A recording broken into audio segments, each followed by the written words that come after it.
ವೀಕ್ಷಣೆಗೆ ನಾವೆಲ್ಲ ಇಲ್ಲಿ ಸೇರಿದ್ದೇವೆ.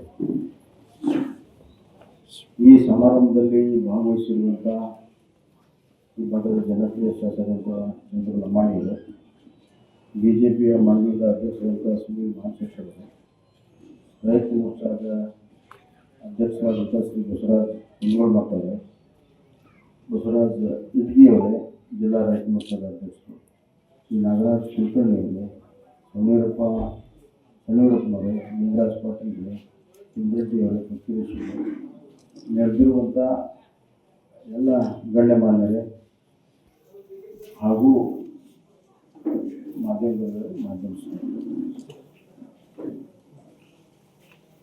ಇದೊಂದು ವಿಶೇಷವಾಗಿರುವಂಥ ಒಂದು ಕಾರ್ಯಕ್ರಮ.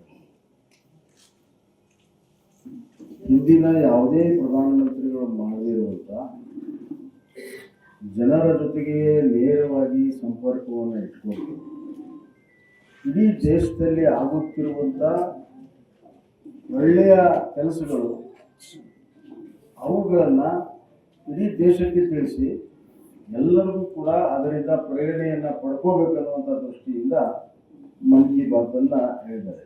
ಮನ್ ಕಿ ಬಾತ್ ಅಂದರೆ ಮನಸ್ಸಿನ ಮಾತು.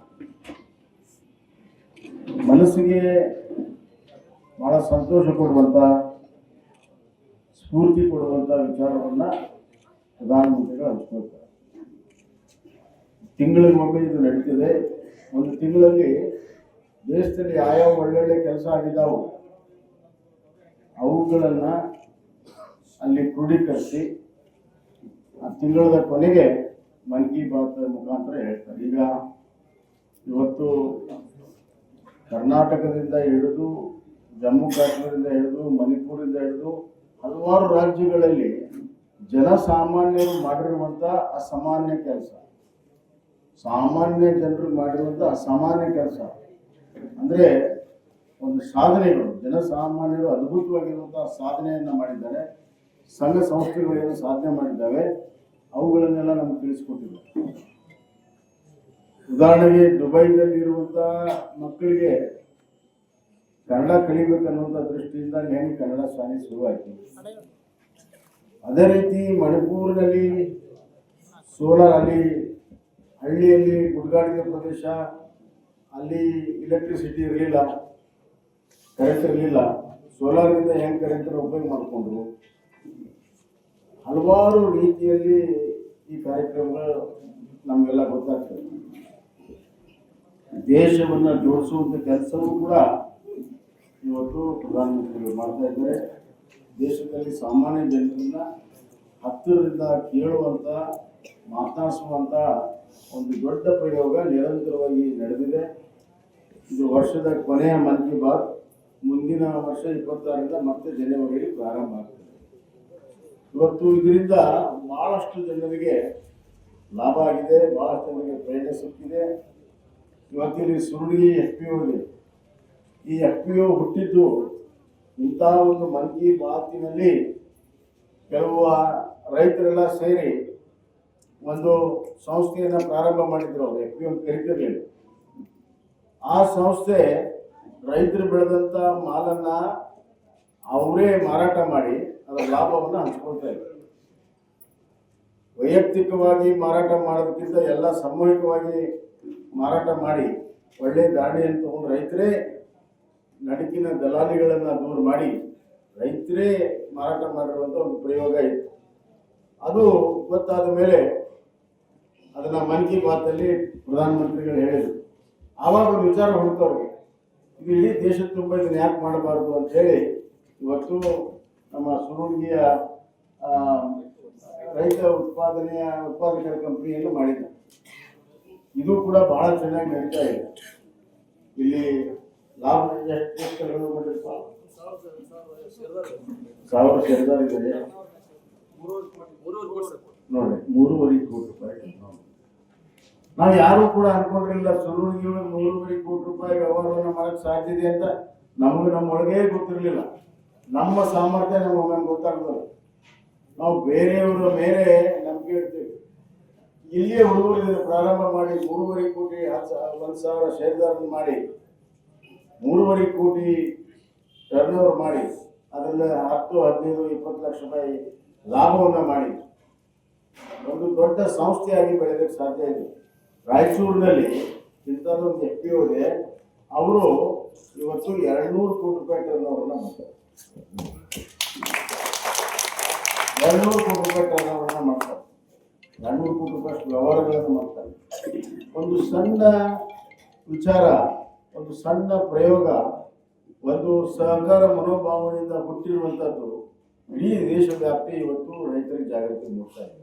ಇಂಥ ಸಂಸ್ಥೆಗಳು ಹೆಚ್ಚು ಬರಬೇಕು, ರೈತರಿಗೆ ಮಧ್ಯವರ್ತಿಗಳ ಕಾಟ ತಪ್ಪಬೇಕು ಮತ್ತು ರೈತರಿಗೆ ಹೆಚ್ಚಿನ ಲಾಭ ಸಿಗಬೇಕು. ಆ ದೃಷ್ಟಿಯಿಂದ ಇವೆಲ್ಲವನ್ನು ಕೂಡ ಮಾಡಿದ್ದೇವೆ. ಇದೊಂದು ಸಣ್ಣ ಉದಾಹರಣೆ. ಅದೇ ಥರ ಹೆಣ್ಮಕ್ಳು ಕೈ ಕೆಲಸವನ್ನು ಮಾಡಿ ಅದನ್ನು ಮಾರಾಟ ಮಾಡುವಂಥದ್ದು ಹಲವಾರು ಕ್ಷೇತ್ರಗಳಲ್ಲಿ ಇವತ್ತು ಬಹಳಷ್ಟು ಹೈನುಗಾರಿಕೆ ಇದೆ, ಮೀನುಗಾರಿಕೆ ಇದೆ. ಹಲವಾರು ಕ್ಷೇತ್ರಗಳಲ್ಲಿ ಸಮಗ್ರ ಕೃಷಿಯನ್ನು ಇವತ್ತು ಮಾಡ್ತಾ ಇದ್ದಾರೆ. ಆದ್ದರಿಂದ ಬಂಧುಗಳೇ, ಇಂಥ ಪ್ರೇರಣಾದಾಯಕವಾಗಿರುವಂಥ ಒಂದು ಮನ್ ಕಿ ಬಾತ್ ತಾವು ಇಷ್ಟು ದೊಡ್ಡ ಸಂಖ್ಯೆಯಲ್ಲಿ ಬಂದಿದೆ. ಬಹಳ ದೊಡ್ಡ ಈ ನೋಡ್ರಿ, ನಿಮ್ಮ ಊರಾಗ ಈ FPO ಬರೋಕ್ಕಿಂತ ಮುಂಚೆ ಮಣ್ಣು ಪರೀಕ್ಷೆ ಮಾಡಕ್ಕೆ ನೀವೇನು ಹೋಗ್ಬೇಕು? ಹುಲ್ಕೋಟಿಗೆ ಹೋಗ್ಬೇಕು. ಹುಲ್ಕೋಟಿ ಈಗ ಇಲ್ಲೇ ಸಿಗ್ತಾ ಇದೆ. ನೋಡಿ ಎಷ್ಟು ಬದಲಾವಣೆ, ಬಹಳ ದೊಡ್ಡ ನೀರಿನ ಪರೀಕ್ಷೆ ಕೂಡ ಇಲ್ಲೇ ಮಾಡ್ತಾರೆ. ಹೀಗಾಗಿ ನೈರ್ಮಲ್ಯವಾಗಿರುವಂಥ ನೀರನ್ನು ಕುಡಿಯುವ ಸಲುವಾಗಿ ಮತ್ತು ಮಣ್ಣಿನ ಪರೀಕ್ಷೆ ಮಾಡಿ ಯಾವ ಗೊಬ್ಬರ ಎಷ್ಟು ಹಾಕಬೇಕು, ಯಾವ ಬೀಜ ಎಲ್ಲಿ ಹಾಕಬೇಕು ಅಂತ ಮಾಹಿತಿಯನ್ನು ನೀವು ಬರ್ಬೋದು. ಒಂದು ಸಣ್ಣ ಸಂಸ್ಥೆ ಎಷ್ಟು ದೊಡ್ಡ ಕೆಲಸವನ್ನು ಮಾಡ್ತಾ ಇದೆ ಅನ್ನೋದಕ್ಕೆ ಸೂರೂರಿಗೆಯ FPOನೇ ಉದಾಹರಣೆ ಅಂತ ಮತ್ತೊಮ್ಮೆ ಹೇಳಿ, ನೀವು ನಿರಂತರವಾಗಿ ಮನ್ ಕಿ ಬಾತ್ ಕೇಳ್ಕೊಂತಿದ್ರೆ ನಿಮಗೆ ಬಹಳಷ್ಟು ಹೊಸ ಹೊಸ ವಿಚಾರಗಳು ಬರ್ತವೆ. ಅದರ ಮುಖಾಂತರ ನಿಮ್ಮ ಬದುಕಿನಲ್ಲಿ ಕೂಡ ಬಹಳ ದೊಡ್ಡ ಬದಲಾವಣೆಯನ್ನು ತರಬಹುದು.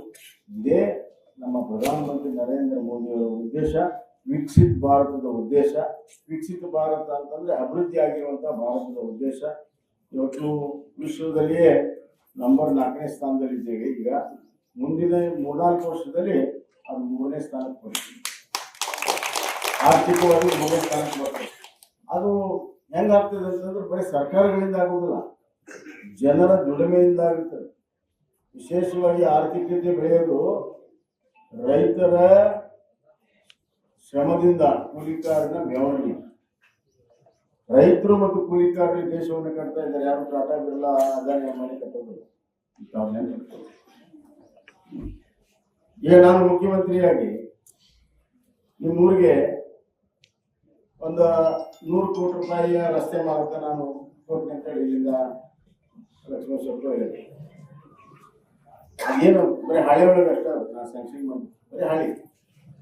ಆದರೆ ಅದನ್ನ ಉಪಯೋಗ ಮಾಡಿಕೊಂಡು ಆ ಕಾಂಟ್ರಾಕ್ಟರ್ ಕೂಡ ಕೆಲಸ ಮಾಡೋದಿಲ್ಲ. ಆದರೆ ಆ ಕಾಂಟ್ರಾಕ್ಟರ್ ಕೈಯಲ್ಲಿರುವಂಥ ಕೂಲಿಕಾರ ಬಿಸಿಲಲ್ಲಿ ಡಾಂಬರ್ ಕಾಯಿಸಿ ಅದನ್ನ ಹಾಕಿ ಅದ್ರ ಮೇಲೆ ರೋಡ್ ಹೊಡಿತಾನಲ್ಲ, ಅವಾಗ ಬದಲಾವಣೆ ಆಗುತ್ತೆ. ಈಗ ಅದನ್ನು ಆಮೇಲೆ ಗಾಡಿಗಳು ಓಡಾಡ್ತಾವು, ಅದರಿಂದ ಟ್ಯಾಕ್ಸ್ ಬರ್ತೈತಿ, ಪೆಟ್ರೋಲ್ಗೆ ಟ್ಯಾಕ್ಸ್ ಬರ್ತೈತಿ, ಎಲ್ಲರಿಗೂ ಟ್ಯಾಕ್ಸ್ ಬರ್ತೈತಿ. ಆರ್ಥಿಕತೆ ಬೆಳೀತದೆ. ಮಾಲಿನಲ್ಲಿ ಹೋಗ್ತೈತಿ, ಜನ ಓಡಾಡ್ತಾರ, ಆರ್ಥಿಕತೆ ಬೆಳೀತದೆ. ಇದನ್ನು ಮಾಡಿದವ್ರು ಯಾರು? ಸ್ಯಾಂಕ್ಷನ್ ಮಾಡಿ ದೊಡ್ಡ ಮಾತಲ್ಲ. ಏರ್ ಕಂಡೀಷನ್ ಆಫೀಸ್ನಲ್ಲಿ ಕೂತ್ಕೊಂಡು ಸ್ಯಾಂಕ್ಷನ್ ಮಾಡೋದು ದೊಡ್ಡ ಮಾತಲ್ಲ.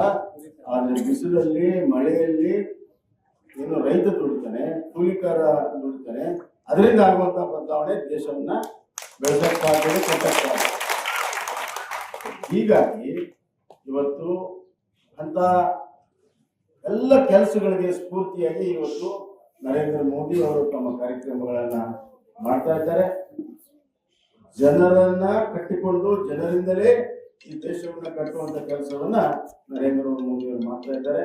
ಅವರ ಕೈಯನ್ನ ಬಲಪಡಿಸಬೇಕು ಮತ್ತು ಅವ್ರ ವಿಚಾರಗಳನ್ನ ತಿಳ್ಕೊಂಡು ನಾವು ಕೂಡ ಬರೀ ನಾವು ಇದನ್ನ ನೋಡಿ ಸುಮ್ಮನೆ ಕುದುರೋದಲ್ಲ, ನಾವು ಕೂಡ ನಮ್ಮ ತಾಲೂಕಿನಲ್ಲಿ, ನಮ್ಮ ಕ್ಷೇತ್ರದಲ್ಲಿ, ನಮ್ಮ ಊರಲ್ಲಿ ಏನಾದರೂ ಹೊಸತನವನ್ನ ಮಾಡಿ, ಸಾಧನೆಯನ್ನ ಮಾಡಿ 4 ಮಂದಿಗೆ ಕೆಲಸ ಕೊಟ್ಟು 4 ದುಡ್ಡನ್ನ ಗಳಿಸುವಂತ ಆದರ್ಶವಾಗಿರುವಂತ ಯೋಜನೆಗಳನ್ನ ನಾವೆಲ್ಲರೂ ಕೂಡ ಹಾಕೋಬೇಕು. ಅದಕ್ಕೆ ಸರ್ಕಾರ ಬಹಳ ದೊಡ್ಡ ರೀತಿಯಲ್ಲಿ ಸಹಾಯ ಸಹಕಾರ ಅದು ಕೊಡ್ತದೆ ಅನ್ನುವಂಥ ಮಾತನ್ನ ಹೇಳಕ್ಕೆ ಇಚ್ಛೆ ಪಡ್ತೇನೆ. ಈ ಎಲ್ಲ FPOಗೆ ನನ್ನ ಸರ್ಕಾರ ಇದ್ದಾಗ ನಾವು 4 ಲಕ್ಷ 5 ಲಕ್ಷ 8 ಲಕ್ಷ 10 ಲಕ್ಷವರೆಗೂ ಹಣ ಕೊಡ್ತಿದ್ವಿ, ಅವ್ರಿಗೆ ದುಡಿಯೋ ಬಂಡವಾಳ ಕೊಡ್ತಾ ಇದ್ವಿ. ಆದ್ರೆ ಈ ಸರ್ಕಾರ ಬಂದ್ಮೇಲೆ ನಿಂತು ಹೋಗಿದೆ. ಏನಪ್ಪ FPO ಎಲ್ಲಿ ಈಗ ಬಂದಿಲ್ಲ. ಕೇಂದ್ರ ಸರ್ಕಾರದ ಕೆಲವು ಕಾರ್ಯಕ್ರಮಗಳದಾವು, ಆದ್ರೆ ರಾಜ್ಯ ಸರ್ಕಾರ ನಿಲ್ಲಿಸೋದು.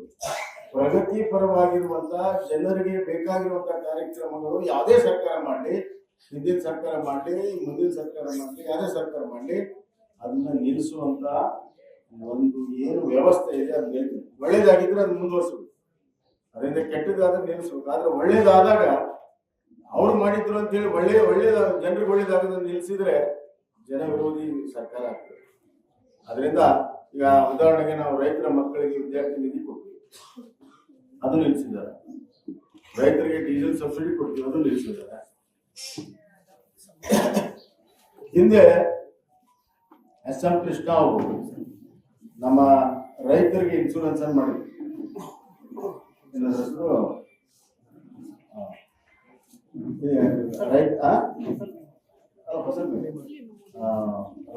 ರೈತರ ಸಲುವಾಗಿ ಇನ್ಶೂರೆನ್ಸ್ ಮಾಡಿದ್ರು, ಯಶಸ್ವಿನಿ. ಅದು ಮುಂದಿನ ಸರ್ಕಾರ ನಿಲ್ಲಿಸಿತ್ತು. ನಾನು ಸಹಕಾರ ಸಚಿವರಾಗಿದ್ದೆ ಸ್ವಲ್ಪ ದಿವಸ, ಒಂದು 6 ತಿಂಗಳು 1 ವರ್ಷ ನನಗೆ ಯಡಿಯೂರಪ್ಪ ಸಹಕಾರ ಖಾತೆ ಕೊಟ್ಟಿತ್ತು. ಆವಾಗ ಎಲ್ಲ ಸಹಕಾರಿಗಳು ಬಂದರು. ಖಾಲಿ ಸಹಕಾರ ಅಂದ್ರೆ ರೈತರು ಇಲ್ಲ, ಯಶಸ್ವಿ ಯೋಜನೆ ನಮ್ಮ ರೈತರಿಗೆ ಅನುಕೂಲ ಆಗೈತಿ, ಬೇರೆ ಯೋಜನೆ ಸರಿ ಆಗುತ್ತಲ್ಲ. ಬೇರೆ ಯೋಜನೆ ಇದ್ರೂ ಕೂಡ ಯಶಸ್ವಿ ಯೋಜನೆಯನ್ನ ನಾನು ಮುಖ್ಯಮಂತ್ರಿ ಆದ ತಕ್ಷಣ ಪ್ರಾರಂಭ ಮಾಡಿ ಅದಕ್ಕೆ 300 ಕೋಟಿ ರೂಪಾಯಿನ ಕೊಟ್ವಿ. ಇವತ್ತು ಲಕ್ಷಾಂತರ ಜನ ರೈತರಿಗೆ ಇವತ್ತು ಆರೋಗ್ಯಕ್ಕೆ ವಿಮೆ ಸಿಗುವಂತ ಯಶಸ್ವಿ ಯೋಜನೆ ಇವತ್ತು ಯಶಸ್ವಿ ಆಗ್ತದೆ. SM ಕೃಷ್ಣ ಅವ್ರು ಮಾಡಿದ್ರು ನನಗೇನು ಸಂಬಂಧ ಅಂತ ನಾನು ಅನ್ಬೋದಾಗಿತ್ತಲ್ಲ. ಅದನ್ನು ಒಳ್ಳೆ ಕೆಲಸ ಮಾಡಿದ್ದಾರೆ. ಆ ಒಳ್ಳೆ ಕೆಲಸ ನಡುವೆ ನಿಂತು ಹೋಗಿತ್ತು. ಅದನ್ನು ಪ್ರಾರಂಭ ಮಾಡಿ ನಮ್ಮ ರೈತರಿಗೆ ಅನುಕೂಲ ಮಾಡ್ತೀವಿ. ಇದರಲ್ಲಿ ಪ್ರತಿಷ್ಠೆಯ ಪ್ರಶ್ನೆ ಇಲ್ಲ. ಒಳ್ಳೇದಾಗುತ್ತದೆ, ಕೆಟ್ಟದಾಗ್ತದೆ. ಆದರೆ ಇತ್ತೀಚಿನ ದಿನಗಳಲ್ಲಿ ಅಧಿಕಾರದಲ್ಲಿ ಇದ್ದವರು ಈ ಎಲ್ಲ ವಿಚಾರಗಳನ್ನ ಮರೆತು ಕೇವಲ ತಮ್ಮ ಕಾಲದಲ್ಲಿ ಏನಿದೆ ಅದಕ್ಕಷ್ಟೇ ದುಡ್ಡು ಕೊಡೋದು. ನಾವು ಉದಾಹರಣೆಗೆ ಇವತ್ತು ಈ ಕೇಶಪ್ ಎಲ್ಲ ನಮ್ಮ ಕಾಲದಲ್ಲಿ ಆಗಿತ್ತು, ನಿಲ್ಲಿಸ್ಬಿಟ್ರು. ಈಗ ಮತ್ತೆ ಚಾಲು ಮಾಡ್ತೀವಿ. ಹೀಗೆ ಹಲವಾರು ರೀತಿಯಲ್ಲಿ ಪ್ರಗತಿ ಆಗಬೇಕು. ಪಕ್ಷಪಾತವಿಲ್ಲದೆ ಜನರ ಗಮನದಲ್ಲಿ ಇಟ್ಕೊಂಡು ನಾವು ಕೆಲಸವನ್ನು ಮಾಡಿದಾಗ ಅದು ನಿಜವಾಗ್ಲೂ ಪ್ರಜಾಪ್ರಭುತ್ವದ ಒಂದು ಯಶಸ್ಸಾಗ್ತದೆ. ಆ ಯಶಸ್ಸಿಗೆ ನಾವೆಲ್ಲರೂ ದುಡಿಯೋಣ. ಅದೇ ನಮ್ಮ ಪ್ರಧಾನಮಂತ್ರಿಗಳ ಧ್ಯೇಯ ಇದೆ ಅನ್ನುವಂಥ ಮಾತನ್ನು ಹೇಳಿ ಮತ್ತೊಮ್ಮೆ ತಮ್ಮೆಲ್ಲರೂ ವಂದಿಸಿ, ಶಾಸಕರಿಗೆ ಎಲ್ಲರೂ ಕೂಡ ವಂದಿಸಿ ನಾನು ಮಾತಾಡ್ತೀನಿ. ಮಧ್ಯವರ್ತಿಗಳು ಗೋಲ್ಮಾಲ್ ಮಾಡಿದ್ರೆ ಎಲ್ಲ ಕಡೆ ಇದ್ದೀವಿ, ಅದು ತನಿಖೆ ಮಾಡಿಸ್ತಾ ಇದ್ದೀವಿ. ಮಧ್ಯವರ್ತಿಗಳು ಗುಟ್ಟಿ ಮಾಡಿ ಅವ್ರವ್ರು ಗೊತ್ತಿತ್ತು, ನನಗೆಲ್ಲ ಗೊತ್ತಿದ್ದು ಹೋಗಿದೆ, ತನಿಖೆ ಮಾಡೋಕೆ ಈಗಾಗಲೇ ಹೇಳಿದ್ದೀವಿ. ಇದೇನು ಬೆಳೆ ಪರಿಹಾರ ಇದೆ, ನಾನೀಗ ಡಬಲ್ ಕೊಟ್ಟಿದ್ದೆ, ಬಂದಿರ್ತಿಲ್ಲ. ಒಳ ಬೇಸಾಯಕ್ಕೆ 12,600 ರೂಪಾಯಿ ಕೊಟ್ಟಿದ್ದೆ. ನೀರಾವರಿಗೆ 24,000 ಕೊಟ್ಟಿದ್ದೆ. ತೋಟಗಾರಿಕೆ 28,000 ಕೊಟ್ಟಿದ್ದೆ. ರೈತರ ಪರವಾಗಿ ಸರ್ಕಾರ ಇದ್ರೆ ನಿಮ್ಗೆ ಸಿಗ್ತದೆ. ರೈತರ ಪರವಾಗಿ ಸರ್ಕಾರ ಧನ್ಯವಾದ.